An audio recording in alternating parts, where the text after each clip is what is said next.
Welcome to the Beauty Growth Academy Unleashed podcast. This is a podcast that helps you grow your hair, beauty, or aesthetic business. This is the podcast that gives you all the advice that you need to help you become a successful beauty entrepreneur. We're not taught how to track our figures, be full-time content creators, find new clients, and actually learn how to enjoy the journey, where me and guest speakers unpack how you can do this and more. If you are an aspiring and ambitious beauty business owner, this is the podcast for you. I hope you enjoy the show.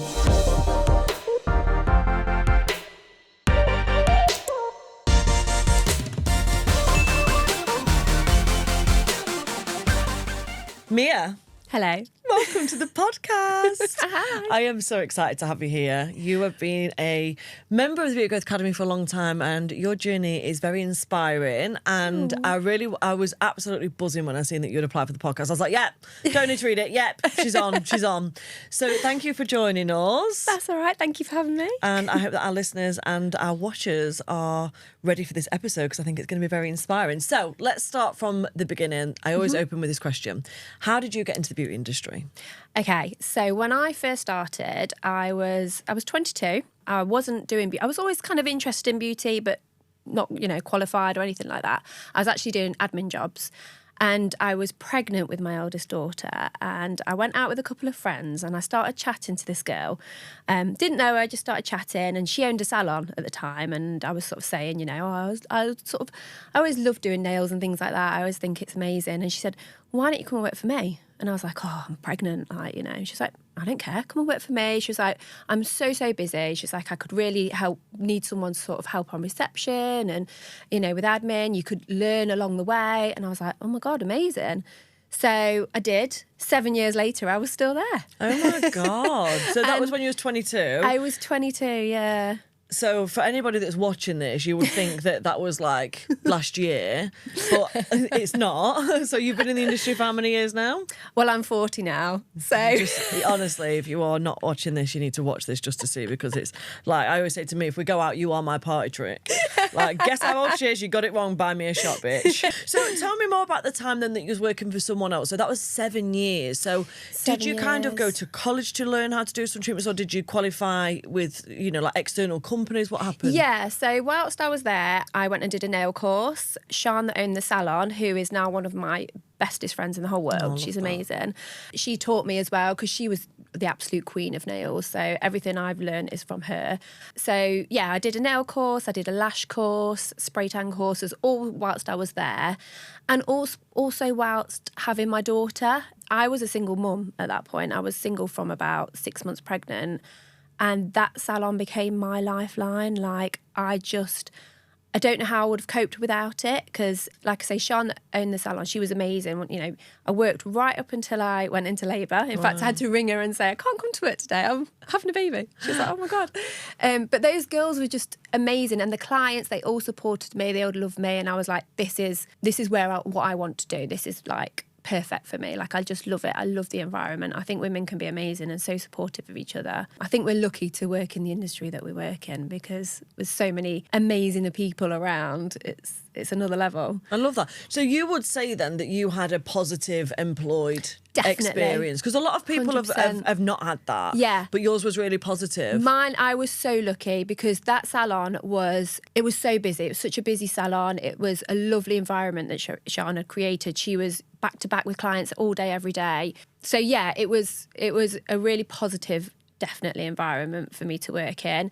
Once I'd had my daughter as well, with being on my own, she used to say to me, oh, if you're bored or whatever, come down and come and work for a couple of hours, come and see us for a couple of hours. So quite often I'd sort of walk down there and bring my daughter with me and she'd sit in a pram and maybe I'd sit behind reception for an hour or two. And it was literally my lifeline. Like, it was so lovely. Like your saviour. Yeah, definitely. Yeah. And I think being there 7 years, I learned a lot as well. And it made me, I could practice. I had so many clients that I could practice on because it was a busy salon.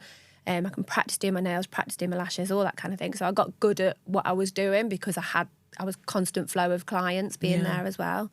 So when you had your daughter then, how long after having your daughter did you go back to work? How did that kind of...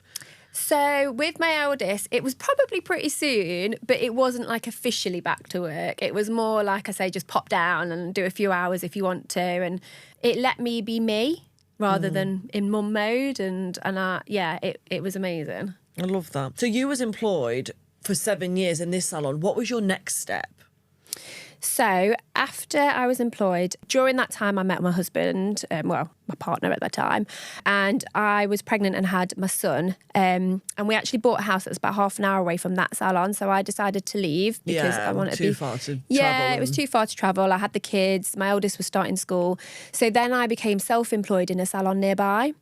And that was a big step. Yeah. But it was amazing. And again, that was a different salon environment than I had previously. And it was lovely, but they did things differently. So I think working in the two salons kind of showed me what I would like to do. And, I could take snippets from it. And it also meant that I had the kids at the time and I could still learn how to be self-employed without, the running costs of a salon and, the headaches of clients and staff and all that kind of thing. So that worked really well for me. But I was there for the second one for about 4 years, self-employed. Right. So you've always been quite a long time in between at the salons, haven't you? Yeah, I stayed there, quite a long time. And then after I was there for 4 years, I had my third daughter, my third and final child, no more.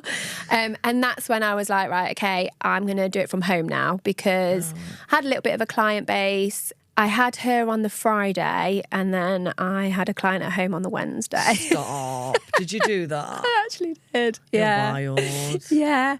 I think for me, it was... because I had a nice, loyal client base, it wasn't really work. I enjoyed it. I enjoyed seeing my clients. And it kind of made me a better mum, being able to have my time doing my thing as well. So, but yeah, they would come and I was breastfeeding at the time as well. And Stop. they'd come and I'd do a set of nails. I'd feed my daughter and she'd go to sleep or whatever. And I'd do a set of nails and then I'd feed her again. And then my next client would come and I'd only have maybe 2 or 3 clients maximum, a couple of days a week. So it wasn't loads, or I'd spread it over the week. But yeah, I enjoyed it. I've always enjoyed working. And I think because I knew she was going to be my last, I didn't want to let my business sort of slip either. I knew that there was going to come a time where the kids were starting to get more independent and grow up. And I wanted to continue and I wanted to keep that client base that I'd worked so hard for as well. Yeah, I wanted to touch on the client base, because you obviously left the salon that you've been working in for 7 years and you moved home, which was like half an hour away. Then you went self-employed. Yeah. How did you build your client base up? Because I suppose you were starting from scratch, weren't you? I was, yeah. Because I went into a salon, there was a little bit of a client base already. And the lady that owned the salon, she had a nail tech previously. So I think I did get a few clients that way. But I remember I was doing leaflet drops at the time. I wasn't great on social media back then. It's not what it is now, I don't think. No, it wasn't then, though, was it? No. But I do a lot of leaflet drops. And also, I think because social media wasn't as big back then, especially when I worked in the first salon, word of mouth, if I learned anything from that first salon, they had an amazing reputation and so many clients because they were being recommended constantly because there was such a lovely environment and amazing at what they did. So I think I just built up a really nice reputation. So you kind of seen that the reason why they've got so many clients is because their reputation's good, the client experience is really focused on. So if I apply this to myself, I'll get the same. And did you think that worked for you? 100%. Yeah. Still does now. I take everything kind of from that first salon into my business now. And I think I'm so lucky of what I think I'm on at a similar sort of level and we've just got lovely vibes at the salon and I like to look after my clients as well and just kind of do the best job that we can do really. And it was exactly like that in the first salon. So it's taught me a lot. So you've moved to this other salon, you're there for 4 years. Mm-hmm. What happens next? So that's when I went... 3 children now. So that's when I just completely worked from home because I had my third daughter. That's it. So we've gone home now. We've gone home, So I did that for a little while and then I wanted to separate work a little bit from home. So I did it more mobile. Okay.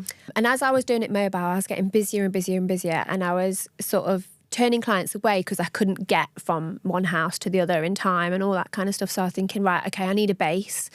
I knew a few people with clients that were like, oh, come and rent a room from me, but with salon, sorry. And it just didn't feel right. You know, when you're just like, I'm not in a rush, nothing feels right. And my hairdresser at the time, I remember seeing her and she was doing amazing. And I was thinking, God, I'd love to work there. Like, you know, she's really doing amazing. But I knew there was no space there. But I just thought, I'll just message her just on the off chance. And it was so weird. She messaged me back and she was like, I can't believe you just messaged me, because you never guess what. I've just converted the garage outside into a room and it'll be ready in a few weeks if you want it. And I was like, amazing. So I took that on, and then the pandemic hit. Of course, yeah. So, but whilst I was there, it was good. And we were sort of on and off, obviously, being allowed to open, all that kind of stuff. But she also had a flat upstairs that her tenant had moved out of. And I was like, oh God, this would be amazing. But it was a lot of work. It was, you know, taking on more rent and that kind of stuff. And then I think it was in the last lockdown that I just thought, oh, do you know what? I'm just going to do it. I'm just going to take on those couple of rooms upstairs. And we sort of decorated them and got them up to standards, and, you know, made a really nice little sort of cozy salon upstairs that was a bit bigger. It meant that I could do things like spray tanning. Yeah. So, yeah, and then we could open fully again after the pandemic, and it just got busier and busier. It was amazing. And then the lady that owned the hair salon was relocating the salon, and it was away from where I lived and where my kids went to school, so it wasn't the right move for me. But then that pushed me to find my own salon in the same village where the kids go to school, which is just amazing, because now they can walk to the salon and they go and sit upstairs in a little room while I'm waiting for me to finish work. And so, yeah, it was scary to take on your own salon. It is scary, isn't it? But don't you look back and think all those risks that I took paid off? 100%. 100%. Yeah, definitely. And I think, like I say, everything is delivered in the right timing. You know, like I always knew I wanted a salon, but all those years ago, it wouldn't have worked because I wasn't ready. But I was definitely ready. And it gave me kind of the push, really, that I needed. So tell me about where your business is at now then. Talk me through now. So how long have you had this salon now? So we've been open about a year and a half, just a little bit Your own salon in your village. Yeah. Lovely little salon. Yeah. Let's talk about where you're at right now in your business. Oh, it's just gone like from strength to strength. Like it was tough. It was so tough. When I opened it, it was hard work. I think I panicked a little bit, you know, didn't know whether to. I had a beauty room upstairs that was empty, and I was sort of like, oh, I need to rent it out. And I'd done all the figures, and I knew that I could afford everything on my own, but you kind of panic sets in a little bit, doesn't it? So then I rented the room out to a girl that was self-employed, and she was lovely, but she just, in my gut, I knew she wasn't right. Yeah. And she ended up kind of not being right. And then that was it. That was okay. And then she left. I think she was pregnant actually at the time, and she left to have a baby. And then again, I was so busy. I needed somebody to kind of take the pressure off a little bit. So I had another self-employed girl who I taught to do nails. And I don't think I was I think I was so busy. I was a bit like, oh yeah, it's okay. And I think she took advantage of me kind of being that way a little bit. But now I've gone down a different route. I think that is mainly from being on the retreats. Yeah, we had some conversations we on that had retreat. some conversations. We did. We had a Zoom call as well, didn't we? And you were like, what is going on? Yeah. And I think those big moves definitely came from those retreats. Really? Oh, 100%. So everything I said was right? Everything. You know, we can't all be perfect. Unfortunately, I just am. Yeah, yeah. So yeah, because on the retreat, right, I will just say how it is. You were shitting yourself. You was like, I know this girl's not right. What do I do? I'm like, get rid of her. Yeah. No offense to her. It is what it is. Get rid of her. You need to employ. Yeah. And I was like, this is your next step. Because the thing is as well for you, Mia, is you have so many clients and you're so loyal to your clients and you love your clients, but you're also working yourself to the bone. Yeah. You was also working long ass hours back to back to back on, at this point of your career, low value treatments. Yeah. And I wanted to see you giving those to somebody else and eventually working your way into higher value treatment, so that if you want to work them hours, and that's fine, that's cool, that's up to you.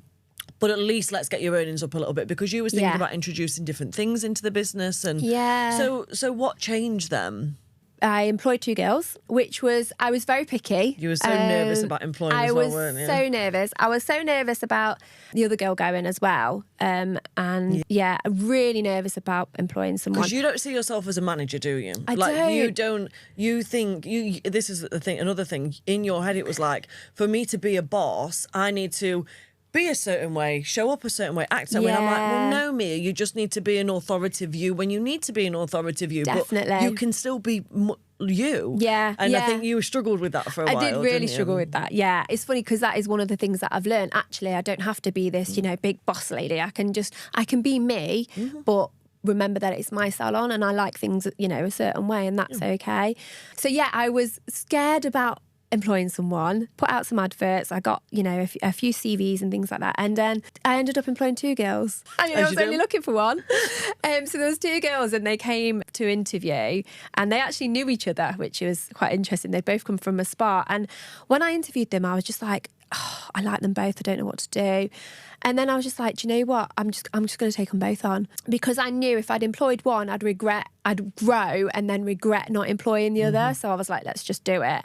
And it's turned out to be amazing. Like, they're lovely girls. I like to look after them as well, But yeah, it's just amazing. And I've got my aesthetics lady as well, who's self-employed. She's currently on maternity leave, but she's amazing. She's been with me throughout the whole thing.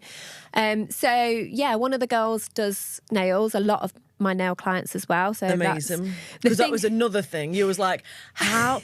I want to work myself out of the business, but how am I going to hand my clients over to someone who they don't even know? Yeah, which is still tricky, if I'm honest. Yeah. A lot of my clients are like, oh, but we want you. Yeah. Which is fine. But I want a Lamborghini. Yeah. Sometimes we have to just wait. But what I've found has happened is I was thinking, right, okay, I'll get somebody that does nails and then I can sort of half my clients and she can take over. But what's happened is I'm just as busy and now she's fully booked and busy with new clients. So yeah, so it's interesting. But we've also introduced a skin and laser clinic to the salon. That was something we were speaking about on the retreats and stuff. It was, yeah, and I would never have done. I wouldn't have had the confidence to do it. A lot of the girls from the retreats do, hydrofacials and laser and all that and they've been so helpful, because I think doing those big treatments is quite scary when you've never done them before. Yeah, because it's a lot more invasive than nails. Yeah. When you're doing these types of treatments, they're a lot more expensive. So there's that, oh God, is someone really going to spend £200 on this, whatever? Yeah. You've only been charging maybe 30, 40, 50 quid for a service. And then it's like, oh, I'm jumping up to like triple that amount. There is a lot more potential complications with these things as well. I get it. But those who dare win. Absolutely, yeah. And it's really nerve-wracking starting a new treatment as well, especially like when you've literally starting from scratch. It's like with anything, isn't it? When you first do a nail course or do a lash course, you're so nervous at first, but the more you do it, which is where we're at. But actually one of the girls has taken over the hydrofacials because she's amazing at facials. So she's really got into that. So she's doing them at the moment. And then I'm just kind of doing the laser and all the other little bits. And the clients that only want me come to me. We'll get rid of them eventually. Got another retreat this year with you. No, I'm joking. Yeah, as long as... The thing is, Mia, I think we've got to focus on what makes you happy. Yeah. What are your business goals? What are your financial goals? Is your current setup helping you to achieve those, or is it stopping you from achieving those? Because if it's stopping you from achieving those, we're going to have to make more changes. Yeah. If actually now your financial goals are being more met and your satisfaction goals and your working goals, then that's cool. Yeah. But I won't sit with you and let you tell me that you've got these goals, but your current setup doesn't allow it. Something's going to have to give. You're either going to have to change the goals, which is not ideal, or we're going to have to change the structure. And I think you've got it good at the moment. I think you've got it to a nice place. You've got a couple of team members. They sound like the perfect people for you. We'll go deeper into it on the next retreat. But yeah, it sounds good. So whilst we're on the subject about, like, you said that you got a lot of support from people on the retreat that we went to and people in the group. How important do you think it is to have a supportive community that believes in you, and what difference do you think having access to people in the industry has made to your business over the last 12 months? Massive. Like, I didn't realise how much support you needed. I'm a bit like, I can do this on my own. It's fine. But yeah, it's definitely, I honestly don't think I would be where I am now had it not been for, the Beauty Growth Academy and the retreats and all that, and having that support around me. My family is supportive and my husband's supportive, but they don't get it. They don't get it. And I think it's been amazing to have those girls, and I think it's given me the confidence to do things. I think seeing people do like the bigger treatments and, you know, in their salons and seeing how people run their salons and all that kind of thing, that gives you a confidence as well. I think when you're a salon owner in particular, it can be really lonely. Yeah. Because I think, especially with other salons around, they just think, oh, your competition, or, you know, it can be a bit like that. But obviously, there's none of that with the Beauty Growth Academy. And from the retreats, we're all in a WhatsApp group. I've been on both retreats, so we've got two. Every retreat I'm there. So we've got 2 WhatsApp groups, and the girls are just amazing. Like, I know. No gatekeeping, is there? No, like, they're just so amazing. You know, I was saying to you, I messaged them last night going, oh my gosh, girls, I'm going on the podcast, Alicia, tomorrow. And they were just like, you'll be amazing. Like, they're so supportive. And I know that if I've got a problem with anything, or I'm struggling with something, or I'm just having a bit of a rubbish day, I can go in those WhatsApp groups and go, oh, girls, like, this has happened or that happened. And they'll instantly pick me up. They'll instantly be like, no, remember this, remember who you are, you know, do this, do that. And yeah, it's just amazing. It really, really is. Like, I think everybody needs it. Yeah, I think community is important, whatever community that is, as long as it's supportive and it's uplifting and it's inspiring and it's encouraging. Yeah. Everybody should have some form of community around them. And you're right. Yeah, you can have a supportive family and supportive partner and stuff, but they don't get it. They don't get it. They don't Not get at all. it. No. I've always been lucky and blessed that my sisters are in the industry. Yeah. So alongside me having thousands of other access to thousands of other beauty and aesthetic business owners, my sisters are in the industry. My youngest sister's been in it since she was 16. Yeah. So I've been able to talk to her about it on my journey, because before I was coaching, obviously I was running my salon, and then my other sister came into the industry, and it's like I've always had the support from people who actually are in the industry. Yeah. So I've been really lucky there. So what advice would you give to somebody who is thinking about employing, but they don't feel like an employer, just like you felt before you employed? I think to kind of be you. You don't need to be, like I say, the big boss lady. And I think what I do with the girls, some people say I'm too soft, which I probably am, but then I'm learning as well. But I think you need to just be you. You just need to be confident in your decisions as well. I think that's a big one. I used to doubt myself loads. Something that I've really, really worked on. Follow your gut as well, I think, and look after your staff. Like, I love looking after them. And, you know, people are like, oh God, like, you know, you're buying them lunch again, you're buying them this, you're doing that. But I love it, and they love it. And I also appreciate them. Like, I appreciate how hard they work. And I think they appreciate working there as well. And it's a nice, creating a nice environment. But if you feel that's for you, like, a lot of people in the industry are just like, oh, I'm not employing, I just want to do self-employed. For me, like you say, because my clients had a huge client base and they were very loyal to the salon, actually for me, employment worked because I like to do things a certain way. But yeah, you can still be yourself, but you can still, you know, assert your authority and like how you want to create, what salon environment you want to create, really. I think as well, when people choose to not employ people for their beauty businesses because they don't feel like an employer, they really do themselves a disservice, because I have had a mixture of employed staff, self-employed staff.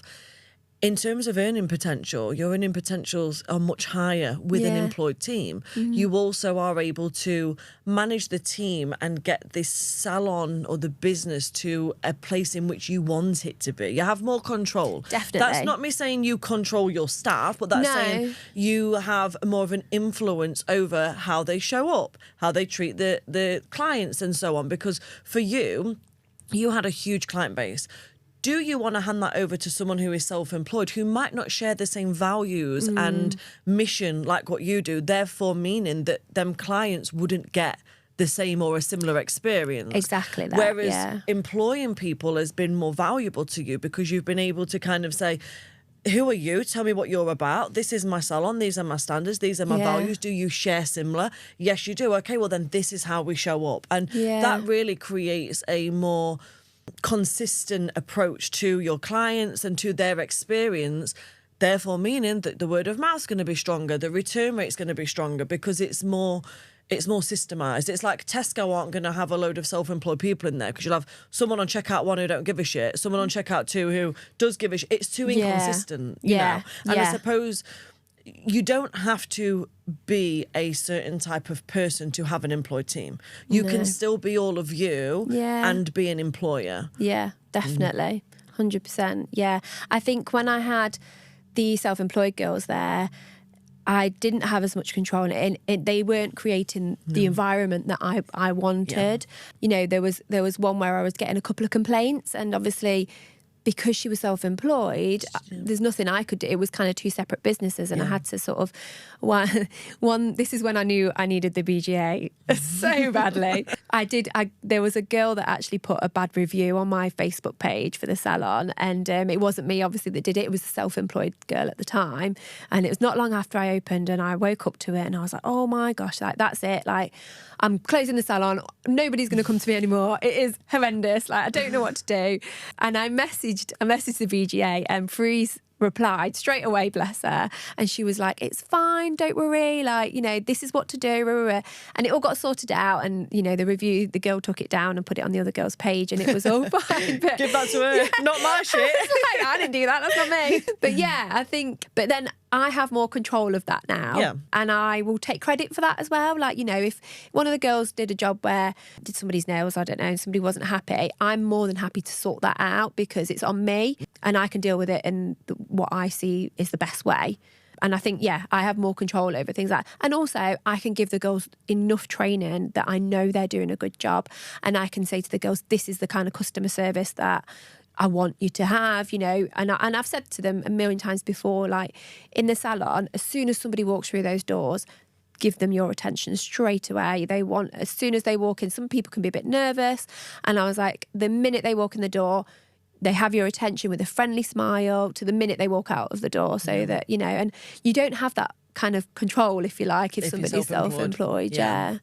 And I think as well, so I have still got quite a large self-employed team.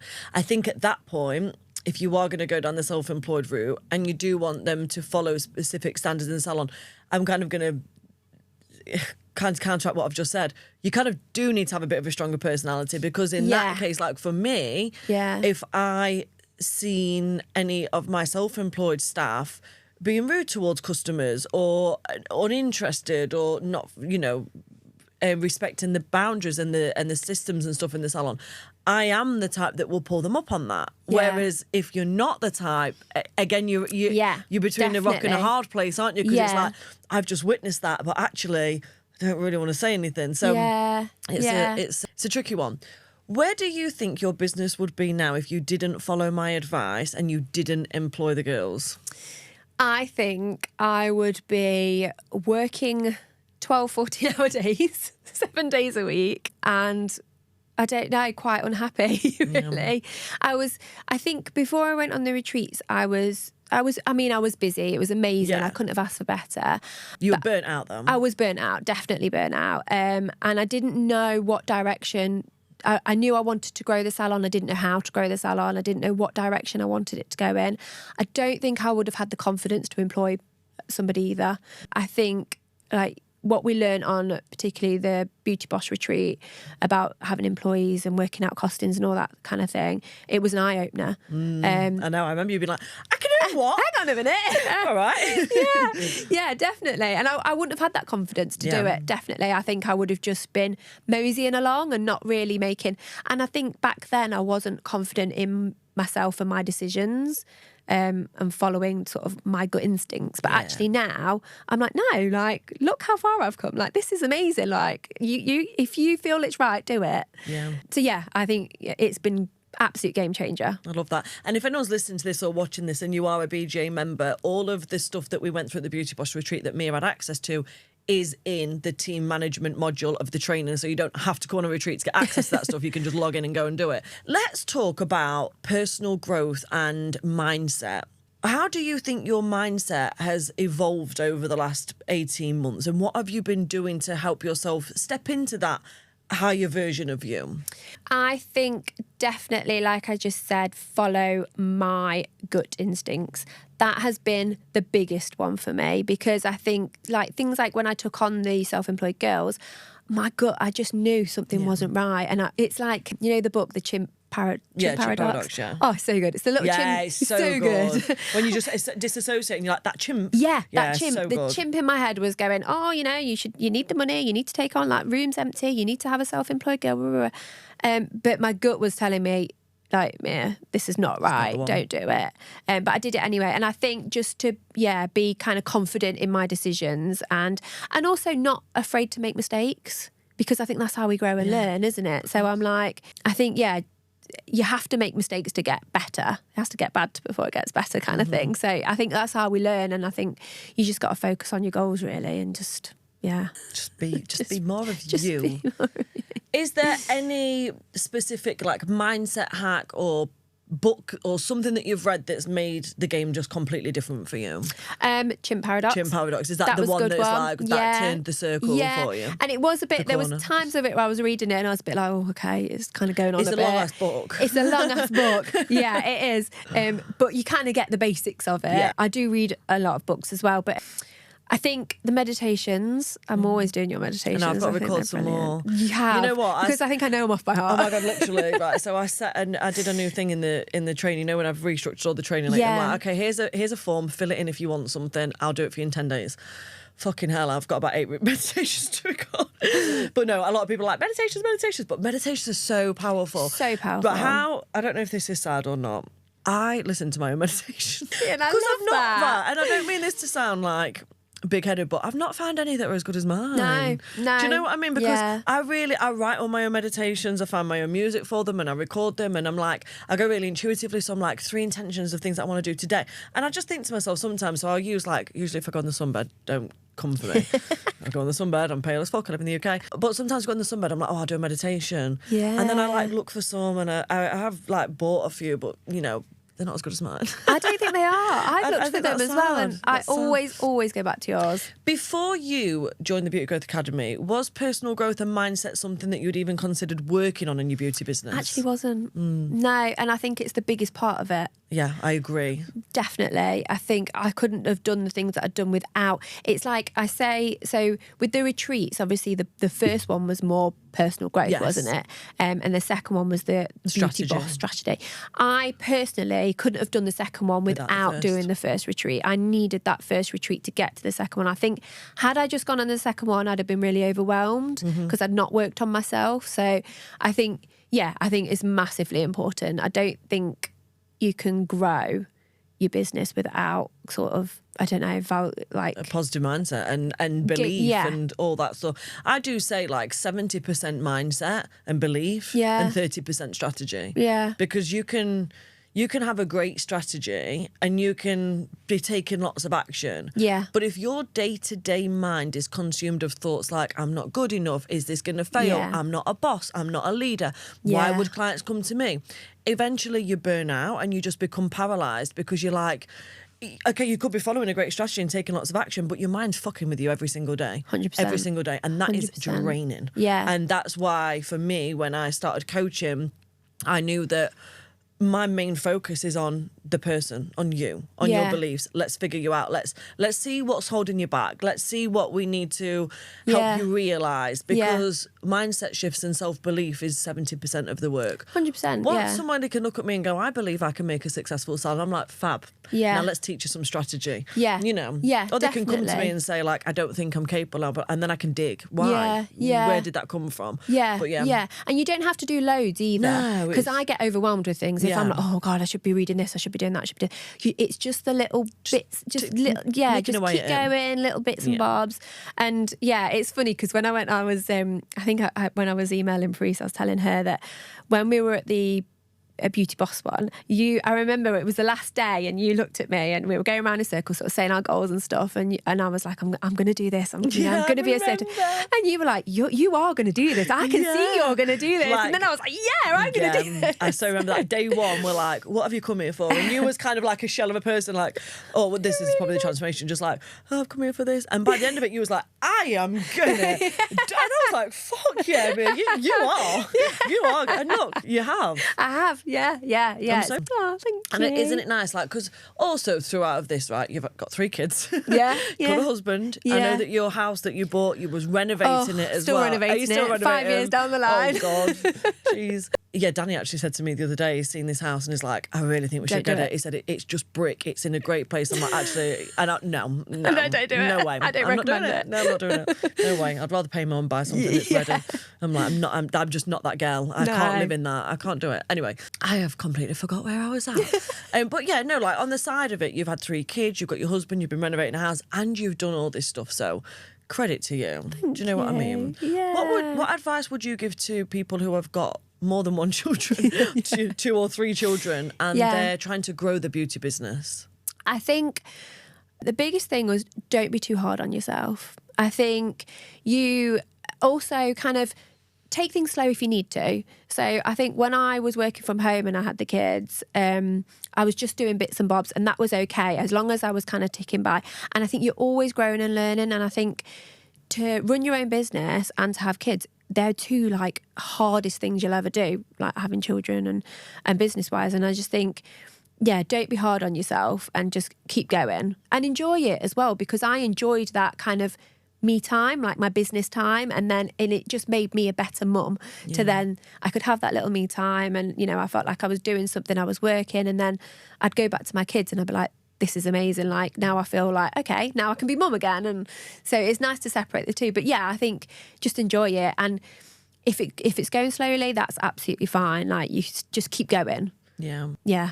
Did you ever find moments to work on your business, like when the kids were watching In the Night Garden, or would you do that, or would you kind of try and separate it? No, I would. Yeah, I definitely. I think I do it now. Yeah. When the kids are busy doing something, I'll do some posts on Facebook and all that kind of thing. So I think you can definitely work around it. I think working from home at that time worked perfectly for me because, like I say, baby was in the next room and I was doing my clients in the kitchen, and it was. But I think you could definitely work around having your kids and in between sort of. Sometimes when they go to bed at night, that's when I'll be up, writing what I need to do at work the next day and all that kind of stuff. I've learned to be more organised. It's a big... Slowly. Yeah, but, we're all on a journey. And I think as well, accepting that it takes time. Yeah. Sometimes it just takes time because, it depends on everybody's circumstances. Some people have got great support systems around them where they can drop the kids off with the nannies for a couple of days a week, and some people haven't. And you can only do the best that you can do in your situation. Exactly that, And that's it. And understanding that things will change because as well, for me, as Amelia got older, my business got so much easier to run. Yes. Because, I've always been really lucky in the fact that I've got Amelia and I've got my adopted daughter, which is Maya. So when them 2 were together, because they're really similar ages, they'd play. Which would free me up hours to work on the business. Yeah. But as they got older and older, actually, they're just sat doing nothing. So I'm going to sit doing something because I'd rather sit doing something than sit doing nothing. Yeah. For sure. So, I suppose as a female business owner, as a mother, as a woman who is got children who are dependent on it and they're running a business, like hats off to you. Be kind to yourself, take your time 100%. And enjoy the journey. Yeah.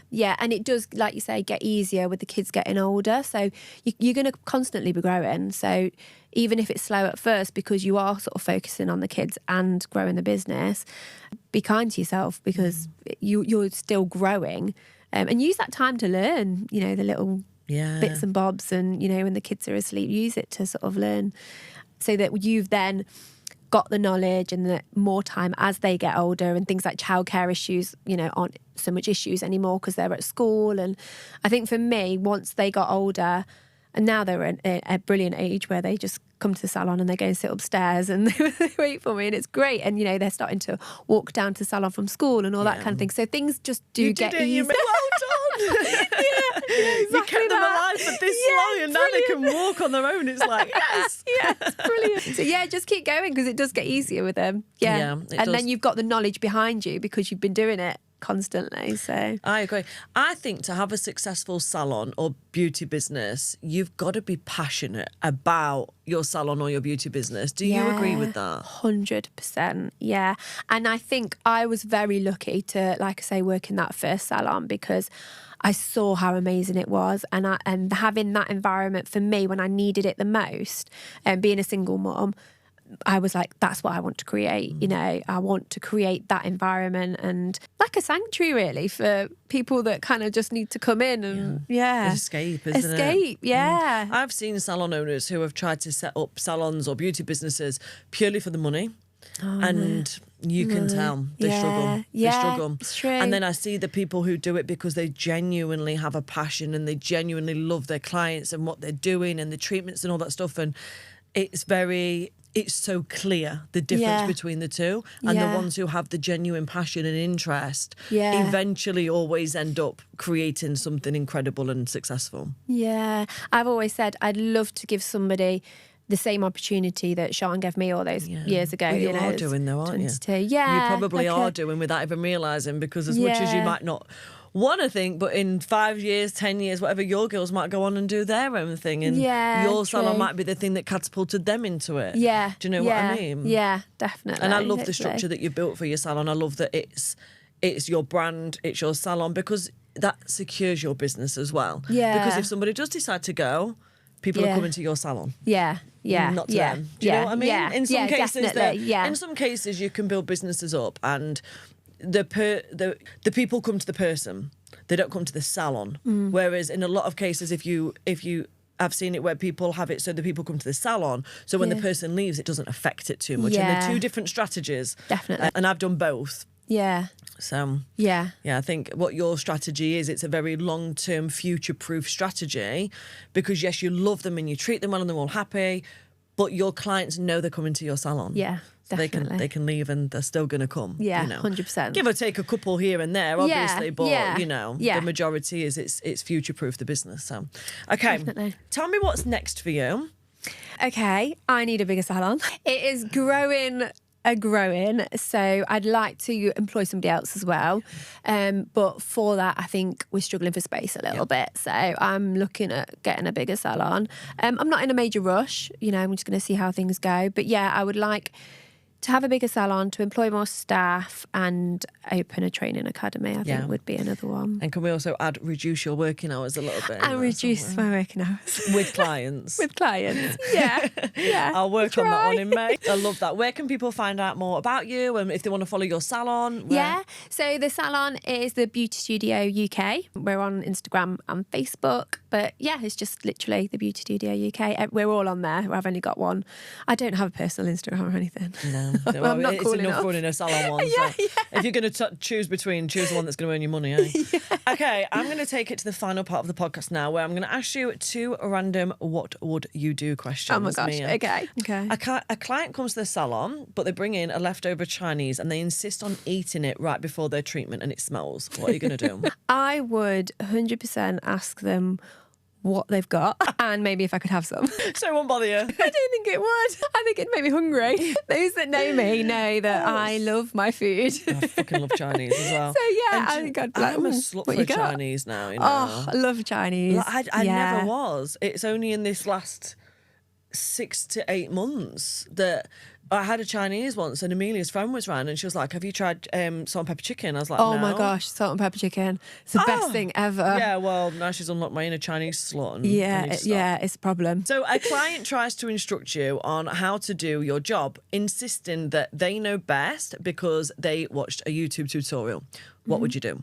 Oh, that's a hard one. I feel like I know what you'd do. What would I do? I feel like you would be really polite and be like, oh, yeah, okay, and just carry on what you was doing anyway. I think I actually would be, I think that's how you would deal with it. And I'd be like, oh, okay, no problem. I'd probably say I do things a little bit differently, and I'll say, you know, this is how I've kind of been taught and it's worked really well. My clients all love it, as in, like, you know, I've got proof this is the best way.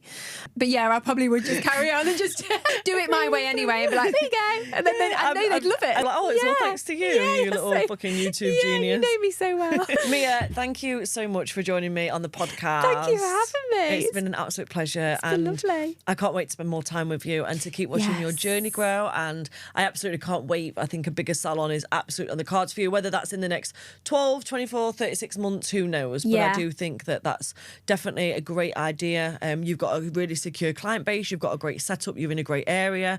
I know a lot about your business because we're spending so much time with you. And I think that's the next step. And also it's probably going to help towards your 5-year, 10-year plan of you actually working your way out of doing treatments completely into definitely. maybe more things like training, higher level treatments and management, because we can have you earning more money than what you're earning now without working in the salon. And ultimately that's one of the goals. It's one of the goals, yeah. We can do it, baby. We'll get there. Thank you so much. Thank you. Thank you for listening. If you haven't already, make sure you subscribe and leave me a review. You can click on the links in the show notes to follow me on social media, learn more about the guests, and you can also join me on any challenges or masterclasses that I'm hosting that will help you grow your hair, beauty, or aesthetics business.